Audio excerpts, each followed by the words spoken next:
যাচ্ছি আমি বাজারে। চলো একটা ছোট্ট ভিডিও তোমাদের সাথে শেয়ার করি। তো সবাইকে আসসালামু আলাইকুম, নমস্কার। তোমরা কেমন আছো? এই তো বাজারে যাচ্ছি বাজার করতে। লেয়ার মুরগি নিয়ে এসেছিলাম, আর এই তো কুস্তা দিয়ে আজকে চিয়া মাছ ভাজা খাবে আমার হাজব্যান্ড বলেছে। আর এনেছিলাম কাঁচা মরিচগুলো, দেখো কত সুন্দর কচকচা।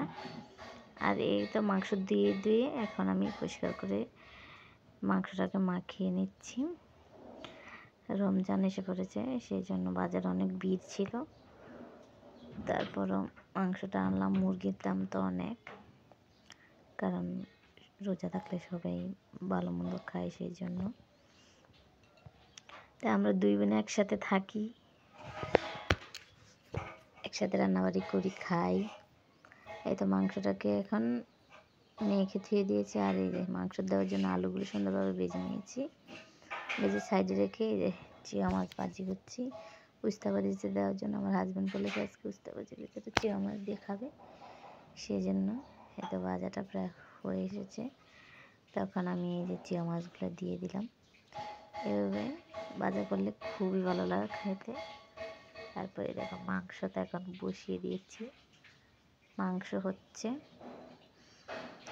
মাংস কাটার মাঝখানে আমার বোন আনারস খাচ্ছে, ওই যে ও তো বসে রয়েছে, আর আমি ভিডিওটা বানাচ্ছি।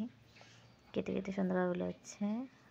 আর এই যে মাংসটা প্রায় হয়ে এসেছে, তখন আমার ছেলে এসে পড়ে।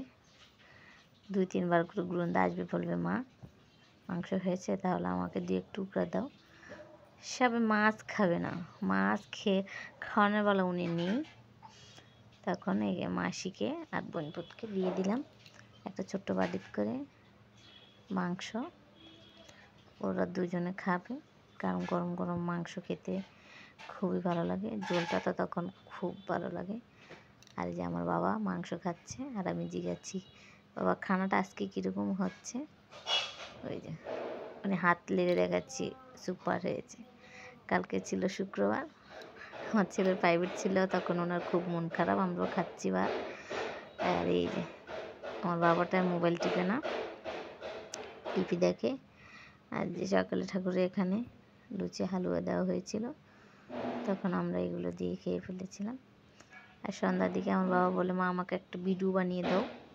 আমি একটা ভিডিও বানাবো। তখন এই যে ওনাকে ভিডিও বানিয়ে দিচ্ছি। উনি আমাকে বলতেছে মা আমাকে একটু রং পেন্সিল এনে দিও। রং পেন্সিল আছে, কিন্তু রং পেপার আর কি, এটা বানানোর জন্য এক রকমের পেপার আছে, সেইগুলো আনার জন্য। তখন আমি বললাম যে তুমি না আগে তোমার বাবা 40 পিস এনে দিয়েছিল, 1 পিস 2 টাকা করে। ও কী করে আনলেই একদিনেই নষ্ট করে ফেলবে সব। এই একটা বানাবে, একটা বানাবে। ও টিভিতে যেটাই দেখবে 1বার 2বার 3বার ট্রাই করার পর ও ঠিক বানিয়ে ফেলে, চেষ্টা করে। কারণ ওকে তো আমরা মোবাইল দিই না। আগে টিপতো, এখনও মোবাইল টিপে না। ও শুধু টিভি দেখে একটু হালকা পাতলা।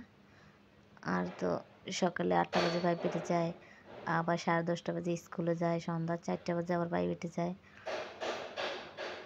ওকে মোবাইল দিই না, বাচ্চা মানুষ। ছোটো থাকতে মোবাইলে অনেক টিপেছে, তার জন্য অনেক মাইরও খেয়েছে।